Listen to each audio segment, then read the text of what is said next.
أشهد أن لا إله إلا الله وحده لا شريك له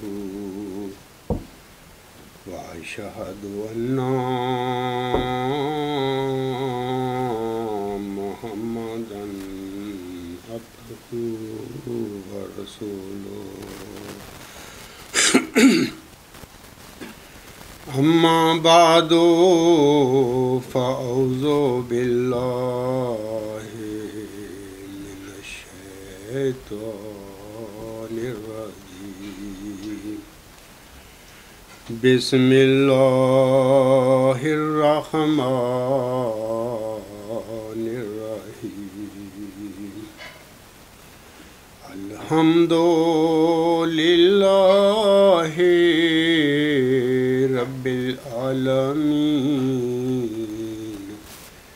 الرحمن الرحيم مالك يوم الدين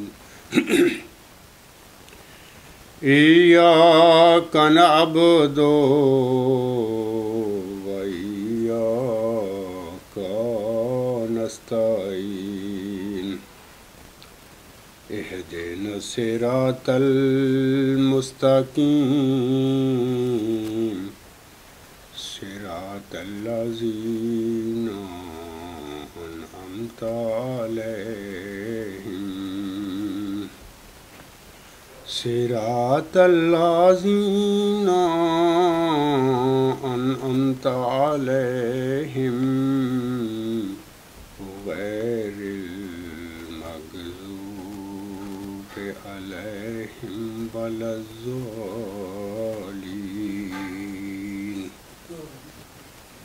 فما آمن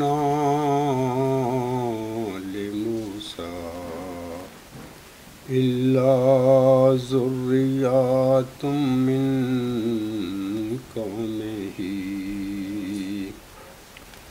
على خوف من فرعون وملائهم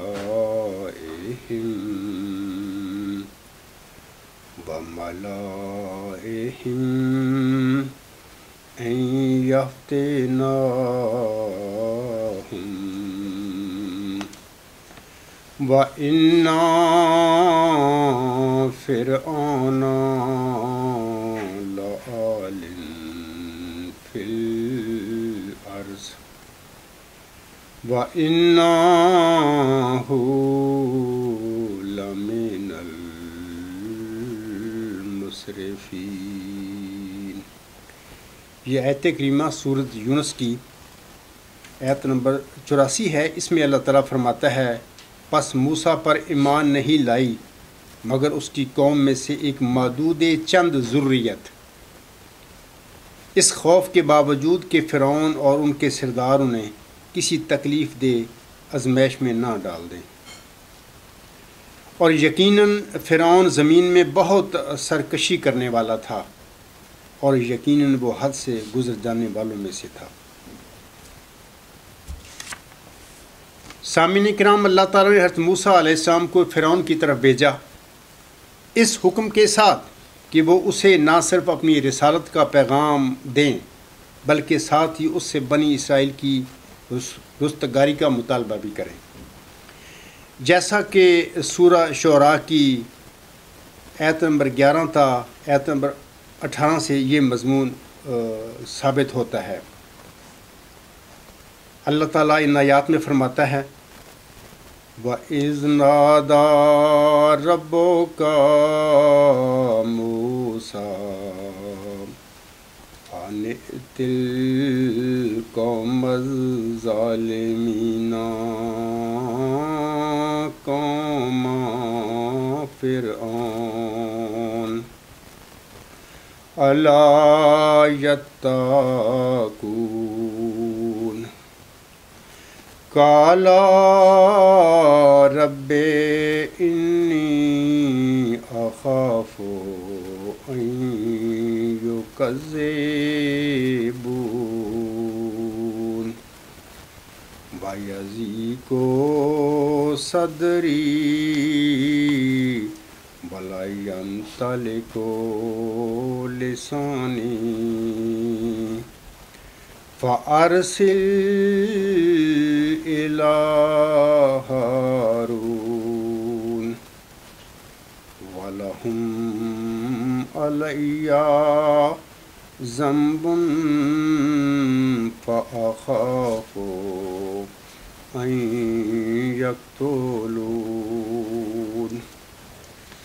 قال كلا فاذهبا بآياتنا إنا معكم مستمعون فأتيا فرعون فقولا إنا رسول رب العالمين أن أرسل معنا بني إسرائيل۔ ان آیات میں اللہ تعالیٰ فرماتا ہے اور جب تیرے رب نے موسیٰ کو ندا دی، موسیٰ کو پکارا کہ تو ظالم قوم کی طرف جا، یعنی فرعون کی قوم کی طرف، یہ کہتے ہوئے کہ کیا وہ تقوی اختیار نہیں کریں گے، اس نے کہا اے میرے رب، یقیناً میں ڈرتا ہوں کہ وہ مجھے جھٹلا دیں گے، میری تکذیب کریں گے، اور میرا سینہ تنگی محسوس کرتا ہے اور میری زبان نہیں چلتی، پس ہارون کی طرف اپنی رسالت بھیج، نیز مجھ پر ان کا ایک جرم بھی ہے، پس میں ڈرتا ہوں کہ مجھے وہ قتل کر دیں گے۔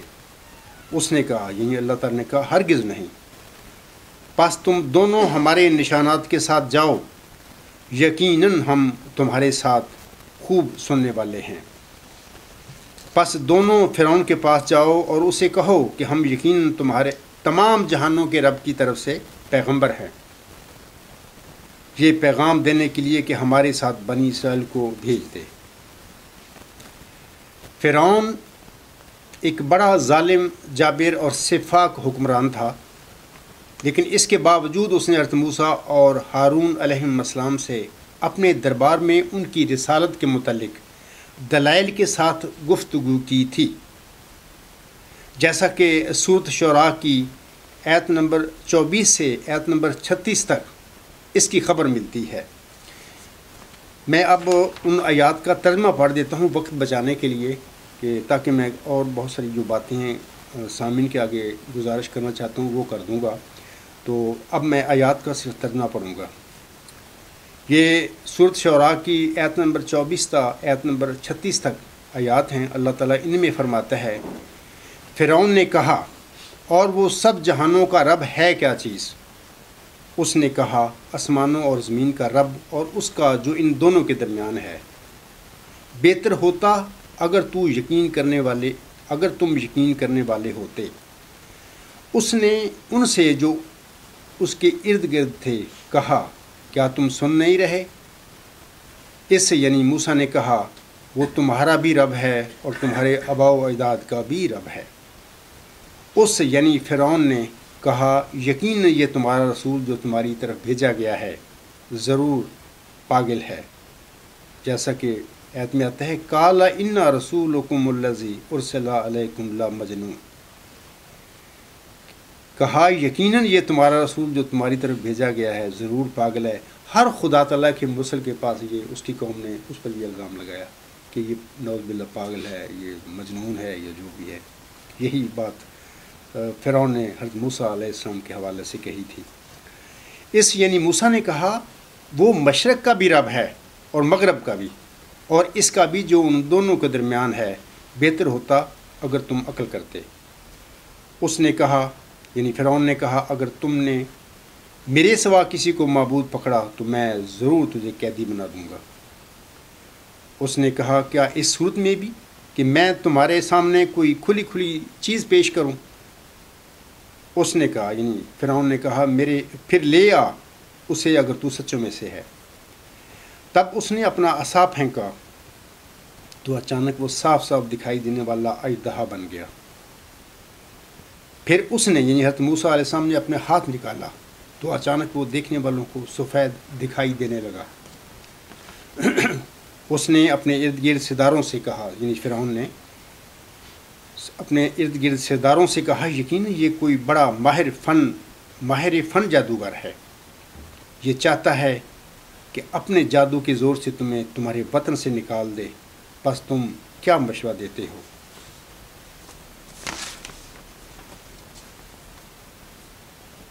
سامعین کرام، ظالم، متکبر اور سفاک فرعون نے حضرت موسیٰ علیہ السلام کے ساتھ اپنے ساحروں یعنی اس زمانے کے اپنے مولویوں کا بھی علمی مقابلہ کروایا۔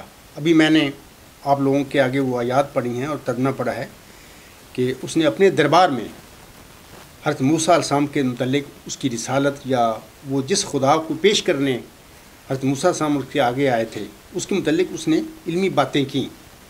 پھر ظاہر ہے کہ وہ فرعون تھا اور ظالم اور جابر تھا، خود خدا بنا ہوا تھا، تو اس نے حضرت موسیٰ علیہ السلام کو مجنون قرار دے دیا، جیسا کہ ہر نبی کے زمانے میں اس کی قوم نے اسی قسم کا الزام اس پر لگایا تھا۔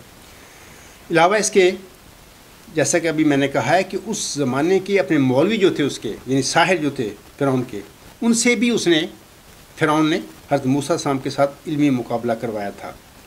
جب علمی مقابلہ میں فرعون کے ساحر یا مولوی ناکام ہو گئے تو وہ حضرت موسیٰ اور حضرت ہارون علیہ السلام کو سچا سمجھتے ہوئے آپ دونوں کی نہ صرف رسالت پر ایمان لے آئے بلکہ آپ کے خدا کو بھی انہوں نے قبول کر لیا،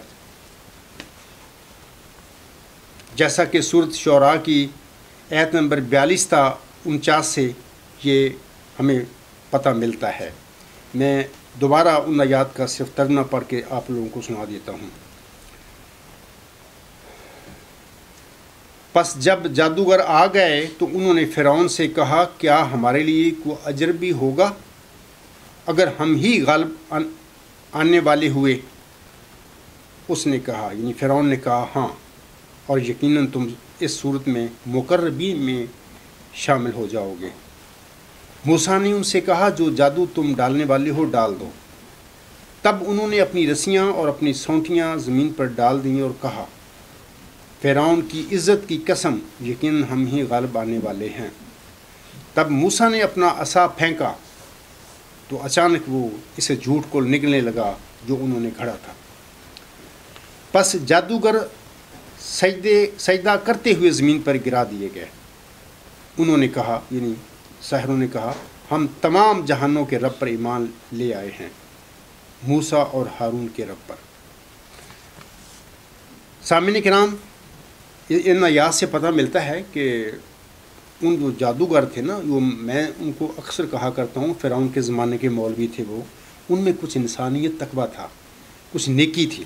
دیکھیں کہ وہ نیکی رنگ لائی اور تقویٰ جو ان میں تھا اس نے اپنا کام دکھایا، اور وہ جو ساحر تھے، جادوگر تھے، جن کو فرعون گمراہ کر کے بیٹھا ہوا تھا یا جس نے گمراہ کیے ہوئے تھے، بہرحال انہوں نے حضرت موسیٰ علیہ السلام اور حضرت ہارون علیہ السلام کے خدا پر بھی ایمان لے آئے وہ، اور حضرت موسیٰ اور حضرت ہارون علیہ السلام کی رسالت پر بھی وہ ایمان لے آئے۔ سامعین کرام، اپنے ساحروں کا حضرت موسیٰ اور حضرت ہارون علیہ السلام پر ایمان لانے کے نتیجے میں فرعون جو تھا وہ مشتعل ہو گیا اور اس نے ان سب کو قتل کرنے کی دھمکی دے دی، جیسا کہ سورۃ شعراء کی ہی آیات 50 تا 52 میں یہ خبر ملتی ہے ہمیں۔ ان آیات کا ترجمہ اس طرح ہے، اس یعنی فرعون نے کہا، کیا تم اس پر ایمان لے آئے ہو پیشتر اس کے کہ میں تمہیں اجازت دیتا؟ یقیناً یہ تمہارا بڑا ہے جس نے تمہیں جادو سکھایا تھا، پس تم عنقریب اس کا نتیجہ جان لو گے۔ میں ضرور تمہارے ہاتھ اور تمہارے پاؤں مخالف سمتوں سے کاٹ ڈالوں گا، اور یقیناً میں تم سب کو صلیب پر لٹکا دوں گا۔ انہوں نے کہا یعنی جو وہ مومن بن چکے تھے، وہ پہلے تو جادوگر تھے لیکن بعد میں پھر وہ مومن بن گئے، انہوں نے کہا، کوئی مذائقہ نہیں، ہم یقیناً اپنے رب ہی کی طرف لوٹنے والے ہیں۔ یہ تقویٰ کی نشانی ہوتی ہے۔ جس انسان میں تقویٰ ہوتا ہے نا، جب وہ کسی صادق کو معمور کو قبول کر لیتا ہے تو اس کے بعد وہ کمزور نہیں ہوتا، وہ دلیر ہو جاتا ہے. یعنی یہ ایک نشانی ہے تقویٰ کی، تقویٰ اس کو دلیر کر دیتا ہے. تو یہ دیکھیں وہ بھی کہہ رہے ہیں، انہوں نے کہا کوئی مذائقہ نہیں، یعنی وہ ان کو ڈرا رہا تھا. انہوں نے کہا کوئی مذائقہ نہیں، ہم یقیناً اپنے رب ہی کی طرف لوٹنے والے ہیں. یقیناً ہم امید لگائے بیٹھے ہیں کہ ہمارا رب ہماری خطائیں بخش دے گا، کیونکہ ہم اولین ایمان لانے والوں میں سے ہو گئے ہیں. تو اس قسم کے جو لوگ ہوتے ہیں وہ اس دنیا کو چھوڑ دیتے ہیں، صرف اللہ کی رضا کے پہ طالب بن جاتے ہیں. بعد ازاں سامعین کرام، ظالم فرعون نے حضرت موسیٰ علیہ السلام اور بنی اسرائیل کو پکڑنے کے لیے ان کا پیچھا کیا، لیکن اس سے پہلے کہ وہ اپنے بد ارادے میں کامیاب ہوتا، اللہ تعالیٰ نے اسے پکڑ کر سمندر میں غرق کر دیا. غرق ہوتے وقت فرعون نے کہا کہ میں موسیٰ کے خدا پر ایمان لاتا ہوں، لیکن اب تو بہت دیر ہو چکی تھی. اللہ تعالیٰ نے اس سے فرمایا کہ اب میں تیرے جسم کو ہمیشہ کے لیے عبرت کے نشان کے طور پر محفوظ رکھوں گا. جیسا کہ سورت یونس کی آیت جو ہے 91 تا 93 میں ہمیں اللہ تعالیٰ نے یہ خبر دی ہے. میں ان آیات کی تلاوت کرتا ہوں. سورت یونس کی آیت نمبر 91 تا 93 میں اللہ تعالیٰ فرماتا ہے، وَجَاوَزْنَا بِبَنِي إِسْرَائِيلَ الْبَحْرَ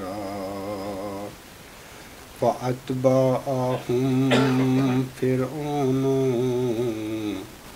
وَجُنُودُهُ بَغْيًا بَعْدَ حَتَّى إِذَا أَدْرَكَهُ الْغَرَقُ قَالَ آمَنْتُ أَنَّهُ لَا إِلَهَ إِلَّا الَّذِي آمَنَتْ بِهِ بَنُو إسرائيل وأنا من المسلمين.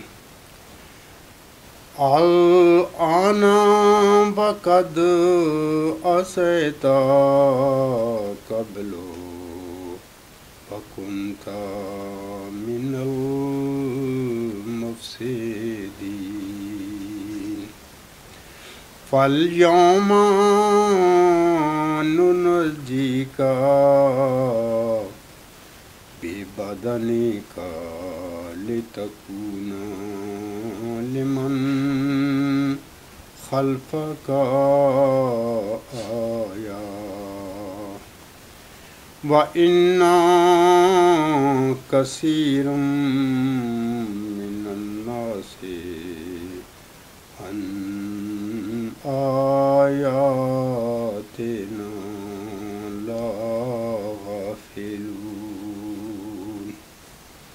ان آیات میں اللہ فرماتا ہے، اور ہم نے بنی اسرائیل کو سمندر پار اتار لائے، اور ہم بنی اسرائیل کو سمندر پار اتار لائے تو فرعون اور اس کے لشکروں نے بغاوت اور زیادتی سے کام لیتے ہوئے ان کا تعاقب کیا، یہاں تک کہ جب اسے غرقابی نے آ لیا تو اس نے کہا میں ایمان لاتا ہوں کہ کوئی معبود نہیں مگر وہ جس پر بنی اسرائیل ایمان لائے ہیں، اور میں بھی فرما برداروں میں سے ہوں. اللہ تعالیٰ آگے فرماتا ہے، کیا اب ایمان لایا ہے جبکہ اس سے پہلے تو نافرمانی سے کام لیتا رہا اور تو مفسدوں میں سے تھا. پس آج کے دن اللہ تعالیٰ فرماتا ہے، پس آج کے دن ہم تجھے تیرے بدن کے ساتھ نجات بخشیں گے تاکہ تو اپنے بعد آنے والوں کے لیے ایک عبرت بن جائے.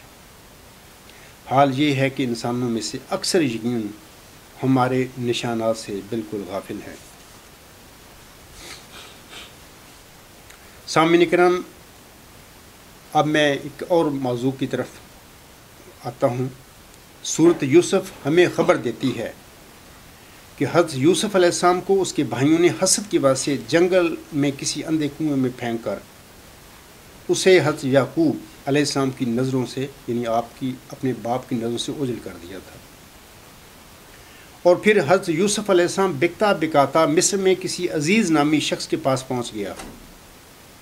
عزیز کی بیوی نے حضرت یوسف علیہ السلام کے حسن و جمال سے متاثر ہو کر آپ علیہ السلام کو ایک فعل بد کی طرف مائل کرنے کی کوشش کی، لیکن حضرت یوسف علیہ السلام نے عزیز کی بیوی کے مطالبے کو رد کر کے جیل میں جانے کو پسند کیا۔ بعد ازاں اللہ تعالیٰ نے حضرت موسیٰ علیہ السلام کو مصر میں ایک مقتدر عہدہ بخش دیا۔ جب مصر اور اس کے گرد و نواح میں قحط پڑا تو اس قحط کے زمانہ میں حضرت یوسف علیہ السلام کے بھائی بھی غلہ لینے کے لیے مصر آئے۔ حضرت یوسف علیہ السلام نے اپنے بھائیوں کو پہچان لیا اور اس طرح آپ علیہ السلام نے تمام بنی اسرائیل کو مصر بلا لیا۔ میں اس تفصیل کو چھوڑتا ہوں، اس سارے واقعہ کا صحیح ذکر سورۃ یوسف میں موجود ہے۔ یہ واحد صورت ہے سورۃ یوسف کہ جس میں صرف حضرت یوسف علیہ السلام کے مکمل واقعات کا ذکر ملتا ہے۔ باقی نبیوں کے واقعات اس صورت میں بیان نہیں کیے گئے۔ اکثر صورتوں میں قرآن کریم کی جو ہیں ان میں بعض نبیوں کے نام پر بھی وہ صورتیں ہیں، جیسے ابراہیم، مریم، نوح، لیکن باقی جتنی بھی صورتیں ہیں اس قسم کی ان میں مختلف نبیوں کا ذکر آیا ہے ہر صورت میں۔ اگرچہ صورت ایک ہی نبی کے نام پر اس کا نام رکھا گیا، لیکن یہ واحد سورۃ یوسف ایسی ہے کہ جس میں مکمل طور پر حضرت یوسف السلام کے واقعہ کا ذکر ملتا ہے۔ قریباً 300 سال کے بعد حضرت موسیٰ اور ہارون کا جو واقعہ ہے یہ پیدا ہوتا ہے، کیونکہ جس زمانے میں حضرت یوسف السلام نے بنی اسرائیل کون تھے؟ حضرت یعقوب السلام کا دوسرا نام اسرائیل تھا، تو آپ علیہ السلام کی ساری اولاد اس حوالہ سے بنی اسرائیل کہلاتی ہے۔ تو جس زمانے میں حضرت یوسف علیہ السلام نے بنی اسرائیل کو یعنی اپنے ماں باپ اور اپنے بہن بھائیوں کو بلایا تھا، اس زمانے کا فرعون اچھا تھا، مہذب تھا اور اس میں کوئی نیکی بھی تھی۔ تو یہ ساری تفصیل سورۃ یوسف میں آتی ہے، تو میں اس کا ذکر نہیں کر سکتا کیونکہ میں اور باتیں کچھ میں بتانا چاہتا ہوں۔ لیکن صدیوں کے بعد یعنی 300 سال کے بعد یہ واقعہ ہوتا ہے کہ پھر ایک ایسا ظالم اور جابر اور سفاک قسم کا فرعون آ گیا۔ فرعون ایک ٹائٹل تھا اس زمانے کے بادشاہوں کا، تو اسی ظالم اور جابر جو فرعون تھا اس کے زمانے میں پھر حضرت موسیٰ علیہ السلام اور حضرت ہارون علیہ السلام کو اللہ تعالیٰ نے اس کی طرف بھیجا کہ جائیں اپنی رسالت کی اس کو خبر دیں اور بنی اسرائیل کو کی رستگاری کے لیے اس سے کہیں کہ بنی اسرائیل کو آزاد کر دے۔ تو یہ ساری باتیں قرآن کریم میں بڑی تفصیل کے ساتھ ملتی ہیں۔ آپ یہ بھی یاد رکھیں کہ حضرت مرزا غلام احمد علیہ السلام کو اللہ تعالیٰ نے تمام انبیاء سابق علیہم السلام کا مظہر ٹھہرایا تھا، جیسا کہ علیہ السلام حقیقت الوحی میں روحانی خزائن جلد 22 صفحہ 76 حاشیہ میں فرماتے ہیں۔ آپ علیہ السلام فرماتے ہیں اس وحی الہی میں خدا نے میرا نام رسل رکھا، کیونکہ جیسا کہ براہین احمدیہ میں لکھا گیا ہے خدا تعالیٰ نے مجھے تمام انبیاء علیہم السلام کا مذہب ٹھہرایا ہے اور تمام نبیوں کے نام میری طرف منسوب کیے ہیں۔ میں آدم ہوں، میں شیش ہوں، میں نوح ہوں، میں ابراہیم ہوں، میں اسحاق ہوں، میں اسماعیل ہوں، میں یعقوب ہوں، میں یوسف ہوں، میں موسیٰ ہوں، میں داؤد ہوں، میں عیسیٰ ہوں اور حضرت صلی اللہ علیہ وسلم کے نام کا میں مظہر اتم ہوں، یعنی ذیلی طور پر محمد صلی اللہ علیہ وسلم اور احمد صلی اللہ علیہ وسلم ہوں۔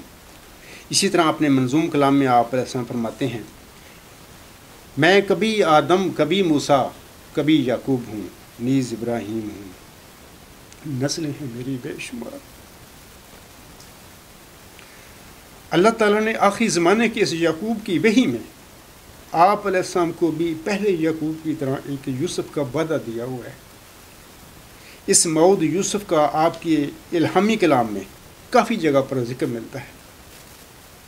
آپ علیہ السلام اپنے منظوم کلام میں فرماتے ہیں اپنے موعود یوسف کے حوالہ سے باغ میں ملت کے ہے کوئی گلے رعنا کھلا، باغ میں ملت کے ہے کوئی گلے رعنا کھلا، آئی ہے باد صبا گلزار سے مستانہ وار،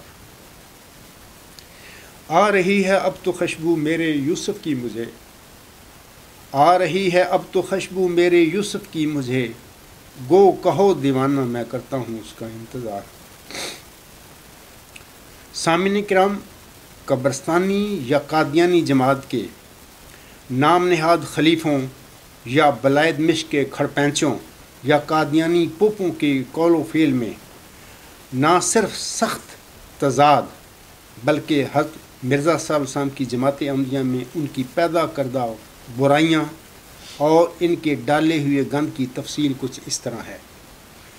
یہ تفصیل میں بعد میں بتاؤں گا، پہلے میں آپ لوگوں کو بتانا چاہتا ہوں کہ جب میں ان کو نام نہاد خلیفے کہتا ہوں نا، تو بعض قبرستانی احمدی غصہ کرتے ہیں کہ یہ ہمارے خلیفوں کو نام نہاد کہتا ہے۔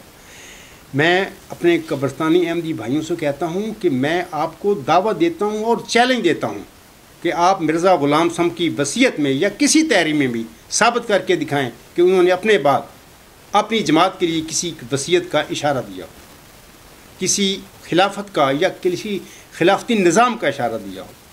جب انہوں نے یہ خلافت کا نظام بنایا ہی نہیں تھا، اپنے بعد ایک عبوری ڈھانچہ دیا تھا، تو یہ کون ہوتے ہیں خلیفے بننے والے؟ تبھی میں کہتا ہوں یہ نام نہاد خلیفے ہیں، جعلی لوگ ہیں۔ دوسری، میں بلائد مشق کے کھڑپینچ میں ان کو کہتا ہوں تو میرے جو قادیانی قبرستانی بھائی ہیں وہ غصہ کرتے ہیں۔ میں آپ لوگوں کو بتانا چاہتا ہوں کہ دیکھیں، یہ 9 اپریل 1907 کو حضرت مرزا صاحب علیہ السلام کو بلائد مشق کا الہام ہوا تھا۔ تذکرہ صفحہ 603۔ اب سوال پیدا ہوتا ہے کہ حضرت مرزا صاحب علیہ السلام کو یہ الہام کیوں ہوا؟ میں آپ سب کو بتانا چاہتا ہوں کہ جب آنسم نے اپنے بعد خلافت راشدہ کی خبر دی تھی اپنی امت کو، تو یہ خلافت راشدہ کا سلسلہ 30 سال کے بعد ختم ہو گیا، اور اس کے بعد پھر کیا ہوا؟ دمشقی بلا جو تھی، جس کا سلسلہ امیر معاویہ رضی اللہ تعالیٰ عنہ سے شروع ہوا، وہ 90 سال تک امت محمدیہ کے گلے پڑی رہی، چپٹی رہی ان کی۔ اللہ تعالیٰ نے مرزا صاحب علیہ وسلم کو یہ الہام اس لیے دیا تھا کہ اے میرے بندے، تیرے رحلت کے بعد بھی تیری جماعت کو ایک بلائد مشق پکڑنے والی ہے۔ آپ دیکھیں 1954 سے آج تک ہر احمد کے گلے میں یہ بلائد مشق پڑی ہوئی ہے۔ یہ کوئی خلیفے ہیں؟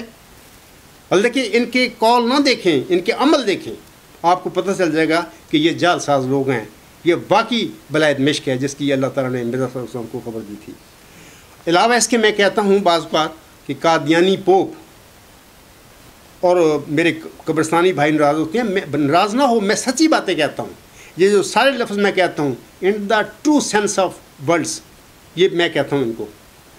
آپ دیکھیں کہ یہ خود مرزا بشیر الدین محمود احمد تفسیر کبیر جلد 6 صفحہ 390 پر فرماتے ہیں،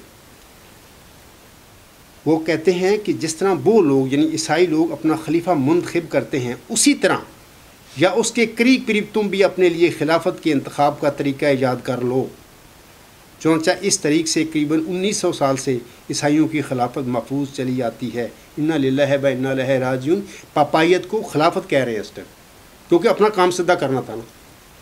دیکھیں، یہ تو خود کہہ رہے ہیں کہ ہم ایسا ہی کام کریں گے جیسا کہ عیسائیوں نے، پوپوں نے یا پاپائیت میں ہے وہی طریقہ۔ ان کو اسلامی طریقہ جو خلافت کا وہ پسند نہیں آیا، کیونکہ ان سے ان کا کام نہیں بنتا تھا۔ علاوہ اس کے حضرت مرزا صاحب السلام کو 7 مئی 1906 کو ایک الہام ہوا تھا کلیسا کی طاقت کا نسخہ۔ اس کا کیا مطلب تھا؟ اس کا مطلب یہ تھا کہ اے میرے بندے، تیرے جانے کے بعد کچھ لوگ اسی طرح طاقت پکڑیں گے، یہ طاقتور بن کے بیٹھ جائیں گے جس طرح عیسائیوں میں یعنی کلیسا نے طاقت پکڑی ہوئی ہے یا پوپوں نے اپنی طاقت پکڑی ہوئی ہے۔ آپ جانتے ہیں کہ عیسائیت میں اتنا ظلم کیا پوپوں نے ہزاروں سال تک، اور ان کا 1899 کی جو فرینچ ریولیوشن تھا اس پر پھر ان پوپوں پر پھر زد پڑی، اور ان پوپوں کی حیثیت کو پھر ایسا ایسا ختم کیا گیا۔ اس سے پہلے تو انہوں نے جرمنی میں ہزاروں عورتوں کو ان کے بال سیاہ سرخ تھے، انہوں نے جلا دیے، یعنی اتنے ظالم تھے یہ لوگ۔ بین ہی اللہ تعالیٰ نے حضرت مرزا صلی اللہ علیہ وسلم کو بھی یہ الہام کیا تھا کلیسا کی طاقت کا نسخہ۔ اس کا مطلب یہ تھا کہ تیرے بعد تیری جماعت میں بھی اسی قسم کے کچھ لوگ پیدا ہونے والے ہیں کہ وہ پوپوں کی طرح اپنے آپ کو طاقتور بنائیں گے اور تیرے ماننے والے پر ظلم کریں گے۔ تو میں یہ کہنا چاہتا ہوں اپنے قبرستانی بھائیوں کو، جب میں یہ کہتا ہوں نام نہاد خلیفے یا بلائد مشق کے کھڑپینچ، یا قادیانی پوپ تھی، اس میں کوئی غلط بات نہیں میں کہتا، میں ثابت کرتا ہوں دلائل سے، یہی بات ہے۔ آپ غصہ نہ کیا کریں، سوچا کریں، اور جو میری باتیں ہیں دلیل سے میں کہہ رہا ہوں ان پر غور و فکر کیا کریں۔ اب میں آپ لوگوں کو بتانا چاہتا ہوں، ابھی میں نے بات کی ہے کہ ان کی قول و فعل میں سخت قسم کا تضاد ہے۔ اب اس کی ایک دو مثالیں میں آپ لوگوں کو دے دیتا ہوں کہ دیکھیں، پہلے بشیر الدین محمود کی میں آپ لوگوں کو بتاتا ہوں کہ یہ بندہ اتنا شاطر انسان تھا، اتنا جھوٹا آدمی تھا۔ یہ بندہ اپنی تقریر برکات خلافت، یہ 27 دسمبر 1914 کا کوئی خطبہ جمعہ ہے یا تقریر ہے، انوار العلوم جلد 2 صفحہ 170 پر بانگ بلند اعلان کرتے ہیں۔ یہ کہتے ہیں بیٹا باپ کے بعد خلیفہ نہیں ہو سکتا، جیسا کہ حضرت عمر رضی اللہ تعالیٰ عنہ کا اعتقاد تھا، اور میرا بھی یہی اعتقاد ہے، اور یہی وجہ تھی کہ حضرت عمر رضی اللہ تعالیٰ عنہ نے اپنے بعد انتخاب خلیفہ کے متعلق فرمایا کہ میرے بیٹے سے اس میں مشورہ لیا جائے، لیکن اس کو خلیفہ بننے کا حق نہ ہوگا۔ اسی تقریر میں اگلے صفحے پر کہتے ہیں، میں قسم کھا کر کہتا ہوں کہ میں تو یہ جائز ہی نہیں سمجھتا کہ باپ کے بعد بیٹا خلیفہ ہو۔ ہاں، اگر خدا تعالیٰ معمور کر دے تو یہ الگ بات ہے، اور حضرت عمر رضی اللہ تعالیٰ عنہ کی طرح میرا بھی یہی عقیدہ ہے کہ باپ کے بعد بیٹا خلیفہ نہیں ہونا چاہیے۔ یہ ان کا قول تھا، میں نے مثال دی پڑھ کے۔ اب فعل کیا ہے؟ دیکھو، مرزا بشیر الدین محمود کے بعد کون خلیفہ بنا ہے؟ ان کا بیٹا۔ اچھا، اس کے بعد بھی پھر بس نہیں کی، پھر آگے مزید ان کا ایک بیٹا، آگے مزید ان کا ایک دوسرے بھائی کی طرف مطلب کہ خلافت کو یا نام نہاد ایک قیادت کو پھیر دیا گیا ہے۔ دیکھو، اگر یہ بندہ اپنے قول میں سچا ہوتا، جیسا کہ حضرت عمر رضی اللہ تعالیٰ نے فرمایا تھا کہ میرے بعد میرے کوئی بیٹا خلیفہ نہیں ہوگا، تو نہیں ہوا، کیونکہ وہ صادق تھے اپنے قول میں، وہ نیک نیتی سے تقویٰ کے ساتھ یہ باتیں انہوں نے کہی تھی۔ اگر یہ شخص، اے میرے غریب مسکین احمدیو، اس قبرستانی جماعت میں تمہارا ہے کیا؟ تم نے صرف 48 چندے ادا کرنے ہیں جو کہ 1 صدی سے تم کرتے چلے آ رہے ہو۔ اگر یہ بندہ اپنے قول میں سچا ہوتا تو اپنی زندگی میں لکھ کر جاتا کہ میرے بعد میری اولاد میں سے کوئی خلیفہ نہیں ہوگا۔ دیکھو نا، ایسے ہی حضرت عمر رضی اللہ تعالیٰ نے فرمایا، ایک بیان دیا اور اس بیان پر عمل کیا۔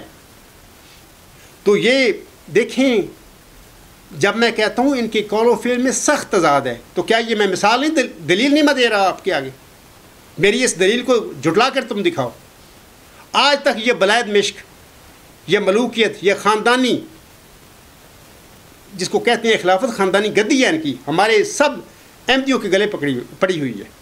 تو یہ جھوٹا انسان تھا، کوئی مسلم موعود نہیں تھا۔ یہ مسلم موعود ذکی غلام تو عجیب شان کے بندے ہوتے ہیں، وہ تو سوچ بھی نہیں سکتے کہ ہم اپنے پیروکاروں کے آگے کوئی جھوٹا بیان دیں یا ان کو فریب کاری کریں ان کے ساتھ، وہ سوچ بھی نہیں سکتے۔ تو یہ قدم قدم پر لوگوں کو فراڈ کرتا رہا۔ اچھا، اس کے بعد میں آپ لوگوں کو دیتا ہوں مثال قول و فعل میں تضاد کی، جبکہ اللہ تعالیٰ فرماتا ہے سامعین کرام، یہ سورۃ صف میں اللہ تعالیٰ فرماتا ہے، یا ایھا الذین آمنوا لما تقولون ما لا تفعلون کبر مقتا عند اللہ ان تقولوا ما لا تفعلون۔ اے وہ لوگوں جو ایمان لائے ہو، اے مومنو، تم کیوں وہ کہتی ہو جو کرتے نہیں؟ اللہ کے نزدیک یہ بہت بڑا گناہ ہے کہ تم وہ کہو جو کرتے نہیں۔ یہ مرزا طاہر احمد صاحب کا ترجمہ میں نے آپ لوگوں کے آگے پڑھ کے سنایا۔ اب دیکھیں، یہ مرزا طاہر صاحب بھی دیکھیں، یہ مرزا بشیر الدین محمود کی کہانی سن لی آپ لوگوں نے کہ وہ کیا کہا کرتا رہا، لوگوں کو دھوکے دیتا رہا ساری زندگی۔ تو اب مرزا طاہر کی سن لیجئے، یہ 5 دسمبر 1986 کے خطبہ جمعہ میں آزادی ضمیر کے حق میں دھواں دار تقریر کرتا ہے۔ میں نے گزشتہ خطبہ جمعہ میں یہ پورا ان کا یہ تقریر تھی آزادی ضمیر کے حوالے سے پڑھی ہے۔ اب میں اس کو چھوڑتا ہوں، آگے میں اگلا مضمون بیان کرتا ہوں۔ دیکھیں، یہ اپنے اس مضمون میں، اپنے اس بیان میں ہر انسان کو کہتا ہے کہ ہر انسان کو حق ہے بات کرنے کا، سوچنے کا، سمجھنے کا، کوئی عقیدہ اختیار کرنے کا، اور اپنے عقیدے، اپنے نظریوں کو بیان کرنے کا حق ہے۔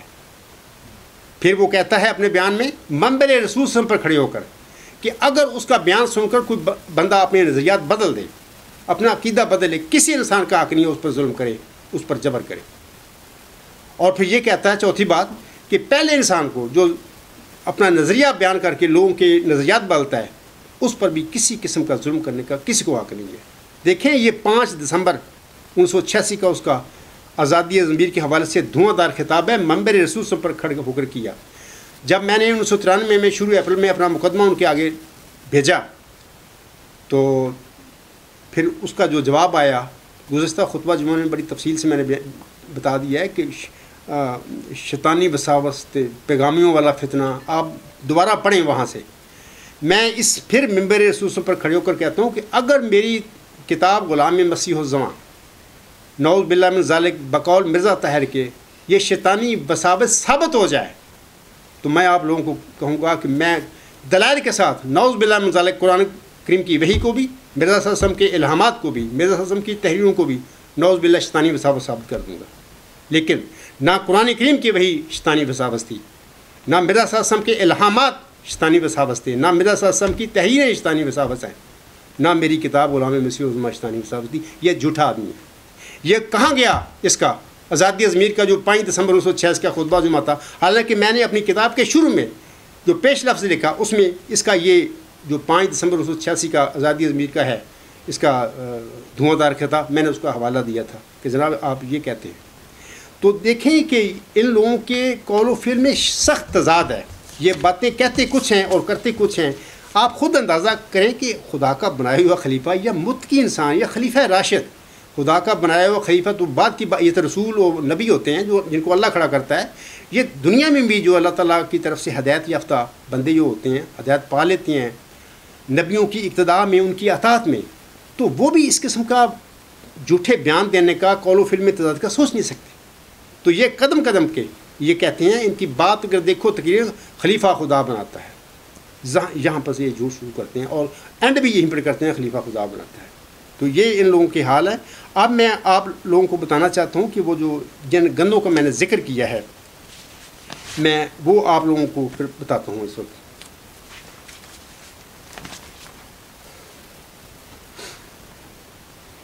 گند یا خرابیوں کی جو انہوں نے ڈالے حضرت مرزا صلی اللہ علیہ وسلم کی انتہائی نیک اور پیاری جماعت میں، ان کی تفصیل اس طرح ہے۔ نمبر 1، قبرستانی جماعت میں بظاہر اپنی جماعت کو حقیقی اسلام کا نام دے کر یہ لوگ عملاً دین اسلام اور احمدیت کی دھجیاں اڑا کر بیٹھے ہوئے ہیں۔ میں میرے سامنے آیا انشاءاللہ ان میں سے تو میں دلیل سے ثابت کر کے آپ کو دکھاؤں گا، ابھی اس جمعہ میں بھی کر رہا ہوں، خطبہ جمعہ میں۔ نمبر 2، مرزا بشیر الدین محمود نے احمدیت کو اپنی جاگیر بنا کر اور جھوٹے دعویٰ مسلم موت کے ساتھ الہامی پیشگی مسلم موت پر قبضہ کر کے آئندہ ماؤز ذکی غلام مسیح الزماں یا محمدی مسیح عیسیٰ ابن مریم کے نزول کا دروازہ بند کر دیا تاکہ آئندہ ان کی مذہبی آمریت یا محمودی ملوکیت کے راستے میں کوئی رکاوٹ پیدا نہ ہو سکے۔ یہ بندہ تھا یہ۔ نمبر 3، یہ لوگ قبرستانی جماعت میں اپنی ملوکیت یا مذہبی آمریت کو پختہ اور دائمی بنانے کے لیے حضرت مرزا غلام احمد علیہ السلام کو آخری مسیح بنا کر بیٹھے ہوئے ہیں، جبکہ سامعین کرام، اے میرے قبرستانی احمدی بھائیوں، امر واقعہ یہ ہے کہ امت محمدیہ کا آخری مسیح عیسیٰ ابن مریم چلہ ہوشیار پور میں محمدی مریم حضرت مرزا غلام احمد السلام کو بخشا گیا نشان رحمت اور ذکی غلام ہے۔ اور مرزا صاحب پر، محمدی مریم پر اللہ تعالیٰ نے جو الہامی کلام نازل فرمایا اس میں اللہ تعالیٰ نے اس ذکی غلام کو، اس نشان رحمت کو مسیح عیسیٰ ابن مریم کا خطاب دیا ہوا ہے، جیسا کہ ایک الہامی شعر ہے، زید درگاہ خدا مرد بسد اعزاز می آید، مبارک بادت اے مریم کہ عیسیٰ باز می آید۔ خدا کی درگاہ سے ایک مرد بڑے اعزاز کے ساتھ آتا ہے، اے محمدی مریم مرزا غلام احمد تجھے مبارک ہو کہ عیسیٰ دوبارہ آتا ہے۔ نمبر 3، حکم و عدل حضرت مرزا غلام احمد صاحب نے اپنے بعد اپنی وصیت میں کسی قسم کی خلافت یا خلافتی نظام کا اشارہ تک نہیں دیا ہے۔ مرزا محمود احمد نے اپنے والد کی وصیت اور آپ کی قائم کردہ صدر انجمن احمدیہ کو نظر انداز کر کے مکر و فریب اور عیاری کے ساتھ جماعت احمدیہ کی قیادت پر قبضہ کر کے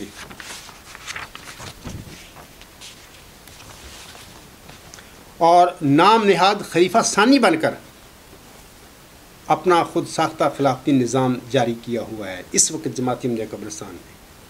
اور میں آپ لوگوں کو ثبوت دیتا ہوں اس بات کا کہ الفضل اخبار مورخہ 31 اکتوبر 5 نومبر 1925 کو اس مرزا بشیر الدین محمود احمد کا بیان پڑھیں۔ وہ خود لکھتا ہے کہ میرے والد نے اپنے بعد اپنی وصیت میں جماعت احمدیہ میں کسی قسم کا خلافت کا کوئی اشارہ تک بھی نہیں دیا۔ یہ ان کا خود اقرار ہے، اپنے آپ کو 1914 میں خلیفہ ثانی بنا کر بیٹھے ہوئے۔ نمبر 4، آئندہ نام نہاد خلیفہ کے لیے سامعین کرام اپنی مرضی کا انتخاب یا اپنی اولاد کا انتخاب کروانے کے لیے مجلس شورا کی بجائے اپنے تنخواہ دار اور منظور نظر ملازموں کی نام نہاد مجلس سے انتخاب بنا کر احمدیوں کی آنکھوں میں دھول ڈالی ہوئی ہے کہ خلیفہ کا انتخاب ہوا ہے، حالانکہ انتخاب کی وجہ یہ اموی اور عباسی نامزدگیوں سے بھی بدترین قسم کی نامزدگی ہوتی ہے۔ اس کی وجہ یہ میں بتاتا ہوں کہ امویوں نے وہ بھی ملوک تھے لیکن وہ مکاری نہیں کیا کرتے تھے، وہ صاف کہہ دیتے۔ امیر معاویہ نے کہا کہ میرا بیٹا یزید میرا جانشین ہے، یزید نے آگے اپنے بیٹے کو جانشین بنا دیا۔ مکاری نہیں کی، فریب نہیں کیا، دھوکہ نہیں دیا امت کو کہ یہ انتخاب ہوا ہے یا فلاں ہوا ہے۔ یہ ایسے جال ساز لوگ ہیں کہ ان کی ملوکیت ہے، ان کی گدی ہے، بادشاہت ہے، لیکن شو کرتے ہیں لوگوں کو یہ انتخاب ہوا ہے۔ تو ایسے طرح عباسی جو تھے انہوں نے بھی اس قسم کی فریب کاریاں نہیں کی، صاف کہتے تھے کہ جی جانے والا کہتا ہے یہ میرا بیٹا ہے یا بھائی ہے، یہ میرا جانشین ہو۔ تو یہ لوگ مکار اور فریب کار ہیں۔ نمبر 5، حضرت مرزا صاحب سامنے اپنی وصیت میں جس قدرت ثانیہ کی خبر دی ہوئی ہے، قدرت ثانیہ کی اس پیشگوئی کو یہ بلائے دمشق کے کھڑپینچ جھوٹے طور پر اپنی نام نہاد خلافت بنا کر بیٹھے ہوئے، حالانکہ یہ تو بلائے دمشق ہے جو احمدیوں کے گلے 1914 میں پڑ گئی تھی۔ وہ بیچارے آج بھی اسی مصیبت میں ہیں کہ ہم اس سے کیسے جان چھڑائیں۔ نمبر 6، قبرستانی جماعت میں بلائے دمشق کے ان کھڑپینچوں نے حدیث مجددین کا انکار کر کے ختم نبوت کی طرح ختم مجددیت کا فتنہ بھی حضرت مرزا صلی اللہ علیہ وسلم کی جماعت میں ڈالا ہوا ہے۔ نمبر 7، اپنی قبرستانی جماعت میں ان قادیانی پوپوں نے نام نہاد اور دکھاوے کے انتخاب کروا کر احمدیوں کی آنکھوں میں نام نہاد جمہوریت کی دھول بھی ڈالی ہوئی ہے، حالانکہ تمام قسم کے عہدیداروں کی منظوری مرکز سے دی جاتی ہے۔ یہ سب فراڈ ہے۔ قبرستانی جماعت میں نمبر 8، قبرستانی جماعت میں ان قادیانی پوپوں نے ایک نام نہاد بے بس اور مطیع قسم کی قضا کا نظام جاری کر کے بظاہر احمدیوں کی نظروں میں اپنے نظام میں ایک انصاف پسند عدلیہ کے موجود ہونے کی بھی دھول ڈالی ہوئی ہے ان کے آنکھوں میں۔ یہ ہمارے ایک عدلیہ بھی ہے۔ نمبر 9، دین اسلام کے نام پر قبرستانی جماعت میں بلائے دمشق کے ان جو چیف ہیں انہوں نے بدترین قسم کی فرعونی اور فسطائی قسم کا نظام جاری کیا ہوا ہے۔ نمبر 10، لا اکراہ فی الدین کے حکم کی صریح خلاف ورزی کرتے ہوئے احمدیوں سے آزادی ضمیر اور اس کے اظہار کا حق چھین کر انہیں نہ صرف بہرے اور گنگے بنایا ہوا ہے بلکہ وہ بیچارے قبروں میں دبے پڑے زندہ درگور مردے بنے بیٹھے ہیں۔ نمبر 11، یزید، ابو جہل اور فرعون کی پیروی کرتے ہوئے قبرستانی جماعت میں ظالموں نے اخراج اور مقاطعہ ایسی ظالمانہ اور غیر شرعی سزائیں جاری کی ہوئی ہیں۔ نمبر 12، ان ظالموں نے احمدیوں سے بنیادی حقوق چھین کر ان کے گلوں میں اسیری کا طوق ڈالا ہوا ہے۔ نمبر 13، ان ظالم قادیانی پوپوں نے قبرستانی جماعت میں چندوں کے نام پر احمدیوں پر نصف صد کے قریب ٹیکس عائد کیے ہوئے ہیں۔ نعرہ حقیقی اسلام کا، لیکن قبرستانی جماعت میں عملاً اسلام کے بنیادی رکن زکوٰۃ کو مکمل طور پر نظر انداز کیا ہوا ہے۔ وہ میں بتاتا ہوں کہ اس لیے کیا ہوا ہے، انہوں نے 48 چندے لگا کے ویسے نچوڑ دیا لوگوں کو، ان کے پاس کچھ بھی نہیں ہے، اب ان کو شرم آتی ہے زکوٰۃ کی ذکر کرتے ہوئے۔ تو اصل بات یہ ہے کہ قرآن کریم میں چندوں کا کوئی ذکر نہیں کہ اللہ نے فرمایا ہو مسلمانوں کو یا مومنوں کو کہ تم چندے دینا، چندوں کا تو ذکر ہی نہیں ہے۔ یہ زکوٰۃ ایک بنیادی رکن ہے اسلام کا، اور اگر یہ نیک نیتی سے کسی مسلمان ملک کا سربراہ اس کو جاری کر دے اپنے ملک میں تو اس کے بعد تو ٹیکس لگانے کی ضرورت ہی نہیں ہے۔ پوری جو حکومت کا نظام ہے یا لوگوں کی فلاح و بہبود ہے ساری اس زکوٰۃ کے پیسے سے ہو سکتی ہے، لیکن ان کو ایسا چسکا پڑا ہوا ہے چندوں کا، انہوں نے 48 تک پہنچا دیے، اور آپ جانتے ہیں سارے کہ ان کا حال کیا ہے۔ اور غریب آمدی جو بیچارہ ہر جگہ سے مزدوریاں اور ٹیکسیاں چلاتا پھر رہا ہے۔ نمبر 15، محبت سب کے لیے، نفرت کسی سے نہیں، اور خلیفہ خدا بناتا ہے کہ پرکشش نعروں کے ساتھ۔ سامعین کرام، احمدیوں کو مکمل طور پر ان جعلی خلیفوں نے گمراہ کیا ہوا ہے۔ سامعین کرام، اللہ تعالیٰ نے آخری زمانے کے یعقوب، اب میں ایک دوسرے موضوع کی طرف آ رہا ہوں کہ اللہ تعالیٰ نے آخری زمانے کے یعقوب حضرت مرزا صاحب السلام کی جماعت کو بنی اسرائیل بھی قرار دیا ہوا ہے، جیسا کہ اللہ تعالیٰ مخاطب کر کے حضرت مرزا صاحب السلام کو فرماتا ہے۔ میں تھوڑا سا وہ حوالہ پڑھ دیتا ہوں۔ یہ تذکرہ صفحہ 451 پر اور 452 پر الفاظ ہیں۔ مورخہ 9 اپریل 1905 کو نازل ہوئے تھے۔ قل اندی شہادت من اللہ فہل انتم مومنون کففت عن بنی اسرائیل انا فرعون و حامان و جنودہما کانوا خاطئین انا مع الافواج آتیک بغتۃ۔ اس کا ترجمہ حضور ہم خود کرتے ہیں۔ اور پھر آیا کہ میں تیری جماعت کے لوگوں کو جو مخلص ہیں اور بیٹوں کا حکم رکھتے ہیں بچاؤں گا۔ اس وحی میں خدا تعالیٰ نے مجھے اسرائیل قرار دیا اور مخلص لوگوں کو میرے بیٹے، اس طرح وہ بنی اسرائیل ٹھہرے۔ حضور صاحب فرماتے ہیں میں کبھی آدم، کبھی موسیٰ، کبھی یعقوب ہوں، نیز ابراہیم ہوں، نسل ہے میری بے شمار۔ تو وہ بنی اسرائیل، وہ اسرائیل بھی تھے، وہ خود فرما رہے ہیں، اور اس لحاظ سے خود فرما رہے ہیں کہ میری جماعت، میرے ماننے والے اصل میں بنی اسرائیل کے قائم مقام ہیں۔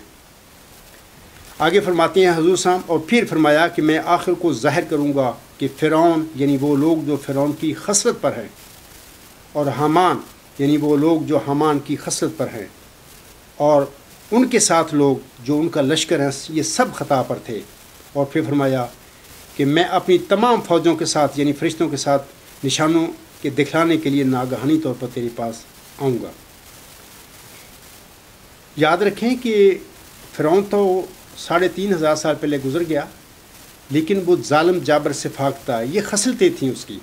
دیکھیں یہ سلسلہ جو ہے نا ظلم کا، جبر کا، سفاکیت کا جاری ہے۔ جب بھی کوئی انسان کسی زمانے میں ظالم اور سفاک بن جاتا ہے، جابر بن جاتا ہے، یعنی یہ صفات فرعون کی لے لیتا ہے، اس میں پیدا ہو جاتی ہیں، تو وہ اس زمانے کا فرعون کہلاتا ہے۔ لوگ اس کو کہتے ہیں یہ فرعون ہے اس زمانے کا۔ تو اسی طرح حامان، جو حامان کے طریقہ کار پر چلیں گے تو وہ حامان بن جائیں گے اس زمانے کے۔ آگے حسن فرماتے ہیں یعنی اس وقت جب اکثر لوگ باور نہیں کریں گے اور ہنسی اور ٹھٹھا میں مشغول ہوں گے اور بالکل میرے کام سے بے خبر ہوں گے، تب میں اس نشان کو ظاہر کروں گا کہ جیسے زمین کام اٹھے گی، تب وہ روز دنیا کے لیے ایک ماتم کا دن ہوگا۔ مبارک وہ جو ڈرے اور قبل اس کے جو خدا کی غضب کا دن آبے، توبہ سے اس کو راضی کر لیں، کیونکہ وہ حلیم اور کریم اور غفور اور تواب ہے، جیسا کہ وہ شدید العقاب بھی ہے۔ سامعین کرام، گزشتہ بنی اسرائیل کی طرح یہ تو میں نے آپ کو بتا دیا کہ مرزا غلام صاحب پر الہام نازل ہوا کہ تیری جماعت، تیرے ماننے والے بنی اسرائیل ہے ایک لحاظ سے۔ تو اب گزشتہ بنی اسرائیل کی طرح دور حاضر کے کسی فرعون نے حضرت مرزا صلی اللہ علیہ وسلم کی جماعت کو بھی پہلے فرعون کی طرح غلام بنا لینا تھا۔ ایک محاورہ ہے ہر فرعون را موسیٰ۔ تو یاد رکھیں کہ جب کسی وقت کسی زمانے میں بھی کوئی انسان فرعونی صورت اختیار کر لیتا ہے یا وہ رنگ اختیار کر لیتا ہے یا فرعون بن جاتا ہے اس زمانے کا، تو اللہ تعالیٰ اس زمانے کے لوگوں میں سے کسی انسان کو موسیٰ کی جو صفات ہیں وہ بھی دے دیتا ہے۔ تو اللہ تعالیٰ اس طرح اس زمانے کا جو فرعون ہوتا ہے اس کے آگے کسی غریب مسکین کو موسیٰ بنا کر کھڑا کر دیتا ہے۔ یہ ہمیشہ ہوتا آیا ہے، تبھی یہ محاورہ وجود میں آیا ہے کہ ہر فرعون را موسیٰ۔ اور یاد رکھیں حضرت مرزا غلام صاحب کو بھی آپ کے الہامی کلام میں آپ کے بعد ایک موسیٰ کی خبر دی گئی ہے۔ دیکھیں یہ تذکرہ صفحہ 596 پر یہ الہام ہے۔ اللہ تعالیٰ فرماتا ہے نمبر 9، ایک موسیٰ ہے، میں اس کو ظاہر کروں گا اور لوگوں کے سامنے اس کو عزت دوں گا۔ اب ظاہر ہے کہ یہ الہام بھی بتا رہا ہے کہ بعد میں مرزا صاحب کے بعد میں کسی نے فرعون بھی بننا ہے، اور کسی کو حامان بننے کی بھی مطلب کی بیماری لگنی ہے۔ تو ہم دیکھتے ہیں کہ جماعت احمدیہ قبرستان میں فرعون بھی موجود ہیں اور حامان ٹائپ لوگ بھی موجود ہیں، اور الحمدللہ حضرت مرزا صلی اللہ علیہ وسلم کا یہ الہام موسیٰ کے حوالے سے یہ بھی سچا ثابت ہو گیا ہے کہ اللہ تعالیٰ نے اس عاجز کو موسیٰ کے رنگ میں اس دنیا میں نازل فرمایا ہے۔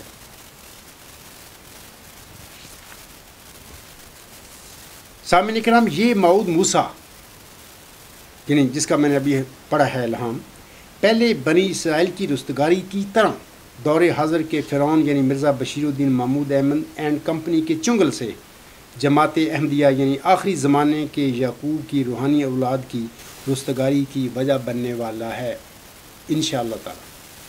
اور یہ آخری زمانے کا موسیٰ دراصل چلہ ہوشیارپور میں بخشا گیا محمدی مریم کو موذکی غلام ہے، جسے محمدی مریم نے مجھ سے موت کا ٹائٹل دیا ہوا ہے، جس کے متعلق اللہ تعالیٰ اپنے الہام میں فرماتا ہے، جس کا نزول بہت مبارک اور جلال الہی کے ظہور کا موجب ہوگا۔ نور آتا ہے نور، خدا جس کو خدا نے اپنی رضامندی کے عطر سے ممسوح کیا، ہم اس میں اپنی روح ڈالیں گے اور خدا کا سایہ اس کے سر پر ہوگا، وہ جلد جلد بڑھے گا اور اسیروں کی رستگاری کا موجب ہوگا، اور زمین کے کناروں تک شہرت پائے گا اور قومیں اس سے برکت پائیں گی، تب اپنے نفسی نقطہ آسمان کی طرف اٹھایا جائے گا، وکانہ امرن مقضیہ۔ اشتہار 20 فروری 1886۔ اے میرے احمدی بہنوں، بھائیوں اور بزرگوں اور سامعین کرام، اب میں اپنے خطبہ کے محاصل کی طرف آتا ہوں۔ حضرت موسیٰ علیہ السلام کے زمانے کا فرعون بڑا ظالم، متکبر اور سفاک حکمران تھا۔ ابھی میں نے تفصیل بتا دی ہے، اور قرآن کریم کی جو آیات ہیں وہ بھی پڑھی ہیں، بعض آیات کا ترجمہ پڑھ کے آپ لوگوں کو سنا دیا، یہ سارا واقعہ ہوا۔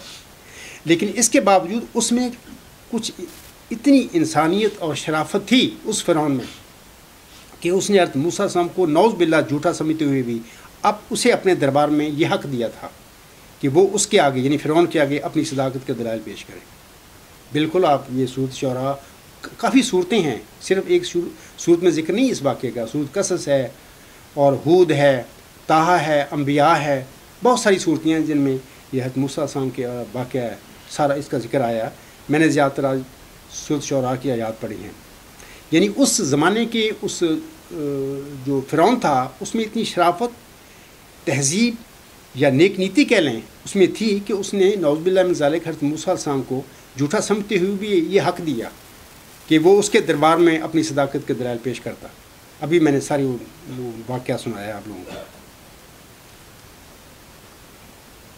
فرعون نے اپنے دربار میں حضرت موسیٰ علیہ السلام کے ساتھ علمی بحث و مباحثہ بھی کیا، جیسے کہ ابھی وہ ساری آیات میں نے مضمون پڑھا ہے، آپ لوگوں کے آگے ترجمہ کیا ہے۔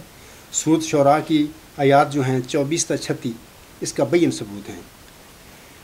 فرعون نے اپنی موجودگی میں سامعین کرام اپنے ساحروں یعنی مولویوں اور حضرت موسیٰ علیہ السلام کے درمیان علمی مقابلہ بھی کروایا تھا، جس کے متعلق بھی میں سورۃ شعراء کی وہ آیات متعلقہ جو ہیں ان کا ترجمہ آپ لوگوں کو پڑھ کر سنا دیا ہے۔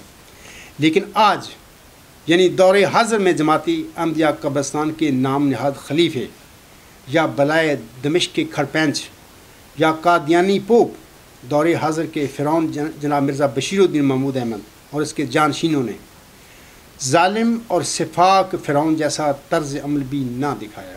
یہ دیکھیں، یہ میرا خطبے کا آج کے لب لباب ہے، محاصل ہے، یعنی جو طرز عمل 3500 سال پہلے حضرت موسیٰ علیہ السلام کے زمانے کے فرعون نے حضرت موسیٰ علیہ السلام کے حوالے سے دکھایا تھا کہ حضرت موسیٰ علیہ السلام کو اپنے دربار میں اپنی صداقت کے دلائل بیان کرنے کی اجازت دی، سنے دلائل، پھر بحث و مباحثہ کیا، دلائل دیے اس نے اپنے۔ لیکن بہرحال چونکہ وہ فرعون تھا، وہ بھی بادشاہ تھا، ظالم تھا، پھر اس نے موسیٰ علیہ السلام کو بھی کہہ دیا کہ یہ دیکھو تمہارا رسول تو مظنون ہے نعوذ باللہ۔ تو یہ باتیں کی اس نے، لیکن موقع دیا اس کو، اس کے دلائل سنے، اس کو دلائل بیان کرنے کا اپنے دربار میں حق دیا، بحث و مباحثہ کیا، اور پھر اس کے بعد جیسے کہ ابھی میں نے بیان کیا اس نے ساحروں کو اکٹھا کیا۔ ساحروں کے ساتھ بھی حضرت موسیٰ علیہ السلام اور حضرت ہارون علیہ السلام کا وہاں پر مقابلہ ہوا تھا، جس کا میں نے ابھی آیات پڑھی ہیں سورۃ شعراء کی۔ لیکن میں آپ لوگوں کو بتانا چاہتا ہوں کہ دور حاضر کا جو فرعون ہے جناب مرزا بشیر الدین محمود احمد اور اس کے جانشینوں نے ظالم، متکبر اور سفاک فرعون جیسا طرز عمل بھی نہ دکھایا۔ یہ ثبوت میں دے رہا ہوں آپ لوگوں کے آگے۔ قبرستانی احمدی بھائی جب مجھ سے ناراض باز ہوتے ہیں کہ میں ان کو فرعون کہتا ہوں، وہ میں ایسے نہیں کہتا۔ فرعون کسی کے ماتھے پر نہیں لکھا ہوا ہوتا۔ فرعون وہ عادتیں، کرتوت ہوتے ہیں جو اس زمانے کے فرعون کے تھے۔ جب کوئی انسان اختیار کر لیتا ہے تو وہ بھی فرعون بن جاتا ہے۔ اسی طرح یہودی کسی کے متھے پر نہیں لکھا ہوتا کہ یہ یہودی ہے، اس کی عادات جب وہ یہودیوں والی اختیار کر لیتا ہے تو وہ یہودی بن جاتا ہے۔ تو ان لوگوں نے فرعون صفا جیسا بھی طرز عمل نہ دکھایا کہ وہ خاکسار کے ساتھ علمی گفتگو کرتے، یا کم از کم فرعون کی طرح خاکسار کے ساتھ اپنے مولویوں کا علمی بحث و مباحثہ ہی کروا دیتے۔ دیکھو ان کو یہ توفیق بھی نہ ملے۔ آپ سب جانتے ہیں، گزشتہ خطبہ جمعہ میں نے بڑی تفصیل کے ساتھ بتایا ہے کہ میں نے 1993 میں اپنا مقدمہ رکھا مرزا طاہر کے آگے، تو 10 سال وہ بندہ مقدمہ چھپا کے بیٹھ گیا۔ تو بہرحال اللہ تعالیٰ وہ گزر گیا اس دنیا سے، اللہ تعالیٰ ان پر رحم کرے۔ تو یعنی فرعون نے جو کام موسیٰ علیہ السلام کی زندگی میں کیا تھا، یہ ایسے بدترین لوگ ہیں، ایسے ظالم لوگ ہیں کہ ان کو وہ توفیق بھی نہ ملی کہ ہم کم از کم وہ جو فرعون ظالم تھا اس کی پیروی کر لیں اس زمانہ میں، نہیں کی انہوں نے چونکہ پہلے فرعون جیسا رویہ اور طرز عمل نہیں دکھایا ہے سامعین کرام، یعنی یہ مرزا بشیر الدین محمود اور اس کے جانشینوں نے، لہذا اس طرح موجودہ زمانے کے فرعون مرزا بشیر الدین محمود احمد اور اس کے جانشینوں کا رویہ پہلے فرعونوں کے رویے سے بھی قطعی طور پر بدرجہ بدتر ثابت ہوتا ہے۔ یہ دلیل میں دے رہا ہوں، یہ زمانی میں ہوائی باتیں نہیں کر رہا، میں دلائل سے بتا رہا ہوں کہ باقی حضرت موسیٰ السلام کے زمانے کا جو فرعون تھا اس میں کوئی تھوڑی سی نیک نیتی تھی، شرافت تھی، وہ کوئی انسان کا بچہ تھا۔ یہ تو ایسے لعنتی لوگ ہیں، انہوں نے فرعون کے بھی کان کاٹے ہوئے ہیں۔ خاکسار مرزا طاہر احمد صاحب کی ان چند اشعار پر اپنا خطبہ ختم کرتا ہے۔ میں آپ لوگوں کو بتانا چاہتا ہوں کہ یہ اشعار مرزا طاہر نے ضرور کہے تھے، لیکن یاد رکھیں کہ اس کی نے خود نہیں کہتے، اللہ نے ان کے منہ سے کلوائے تھے، تو یہ ایک الگ بات ہے۔ تو بہرحال یہ اس کے شعر ہیں، لیکن یہ شعروں کا پڑھنے سے پہلے میں بتانا چاہتا ہوں، ایک صاحب نے خاکسار کو ایک ویڈیو کلپ پر تبصرہ کرنے کے لیے کہا ہوا ہے۔ خاکسار اس صاحب کو جواباً کہتا ہے کہ اس کے متعلق خاکسار انشاءاللہ تعالیٰ آئندہ خطبہ جمعہ میں کچھ عرض کرے گا۔ اب میں وہ مرزا طاہر کے شعر پڑھتا ہوں۔ وہ کہتے ہیں، دو گھڑی صبر سے کام لو ساتھیو، آفت ظلم تو جو ٹل جائے گی۔ دو گھڑی صبر سے کام لو ساتھیو، آفت ظلم تو جو ٹل جائے گی۔ آہ مومن سے ٹکرا کے طوفان کا رخ پلٹ جائے گا، رت بدل جائے گی انشاءاللہ تعالیٰ۔ یہ دعا ہی کا تھا معجزہ کے عصا، ساحروں کے مقابل بنا اژدہا۔ یہ دعا ہی کا تھا معجزہ کے عصا، ساحروں کے مقابل بنا اژدہا۔ آج بھی دیکھنا مرد حق کی دعا، سحر کی ناولوں کو نگل جائے گی۔ میں نے اکثر بڑی تفصیل سے اپنے خطبات میں تقریروں میں بیان کیا ہوا کہ مرزا صلی اللہ علیہ وسلم کو بھی الہام ہوا تھا، یعنی وہ لکھتے ہیں، کافی دفعہ میں نے حوالے دیے ہیں کہ حضور صلی اللہ علیہ وسلم کو بھی 2 عصا دیے گئے، 2 چھڑیاں دی گئی، اور ایک کے منہ پر لکھا ہوا تھا دعا کا مستجاب، تیری دعا مقبول ہے۔ اور پھر ایک جگہ آتا ہے اسی صفحے پر تذکرہ میں، اللہ تعالیٰ نے حضور صلی اللہ علیہ وسلم کو ایک عصا دیا، اور اس کی حضور صلی اللہ علیہ وسلم فرماتے ہیں جب میں نے اس کو دیکھا تو اس کے منہ پر لکھا ہوا تھا دعا کا مستجاب، تیری دعا مقبول ہے۔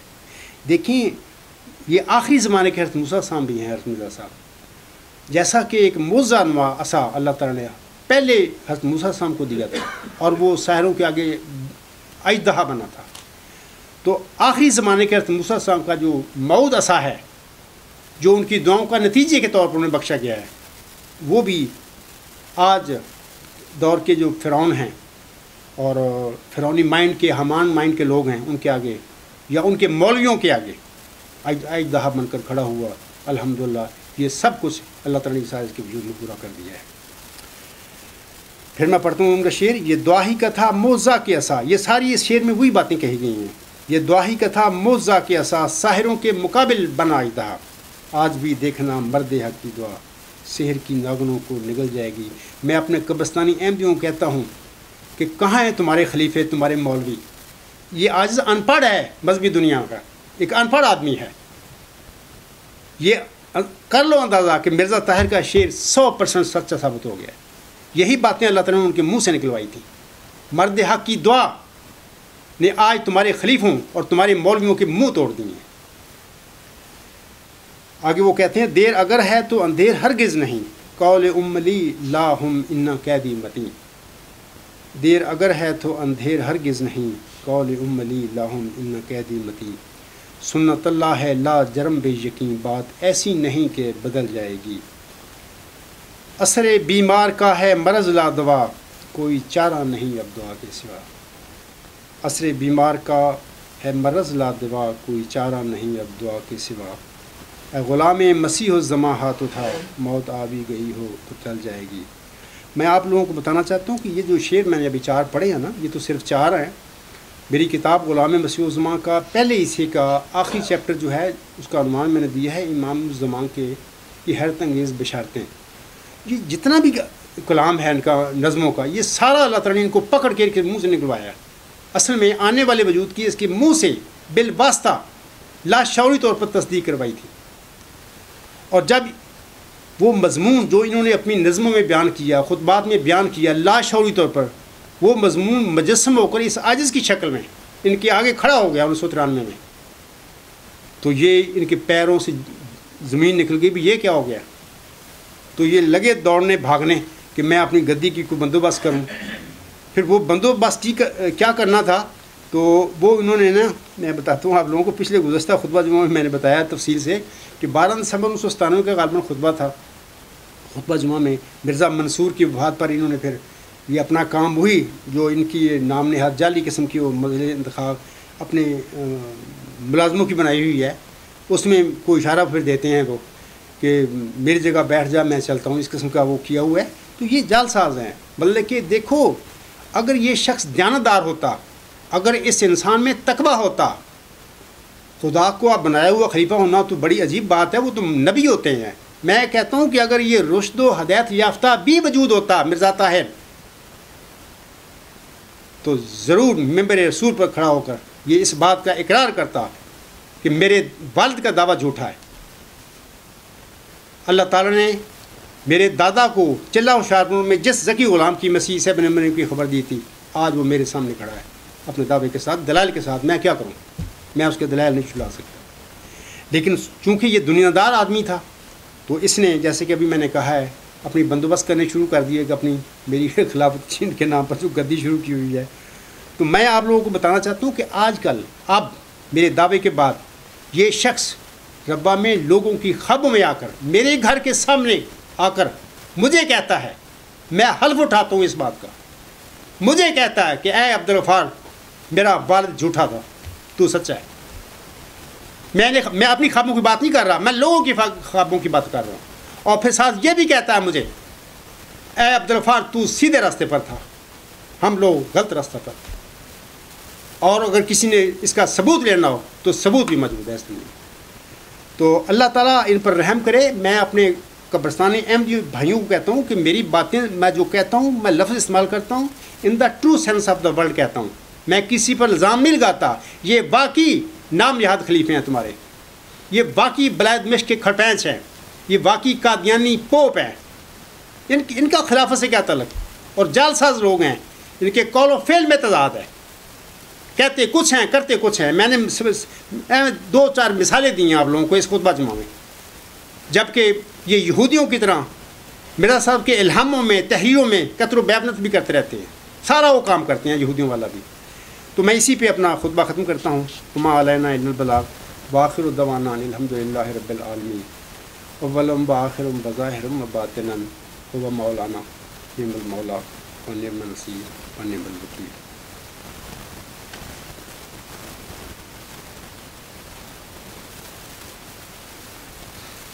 الحمد للہ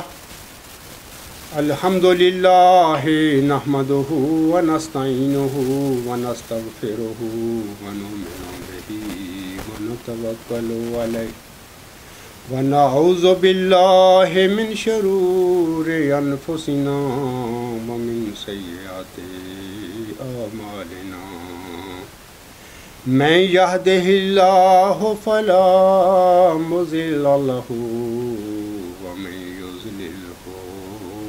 فلا هادي له ونشهد أن لا إله إلا الله ونشهد أن محمدا عبده ورسوله۔ عباد الله رحمكم الله، إن الله يأمر بالعدل والإحسان وإيتاء ذي القربى وينهى عن الفحشاء والمنكر والبغي يعظكم لعلكم تذكرون اذكروا الله يذكركم وادعوه يستجب لكم ولذكر الله أكبر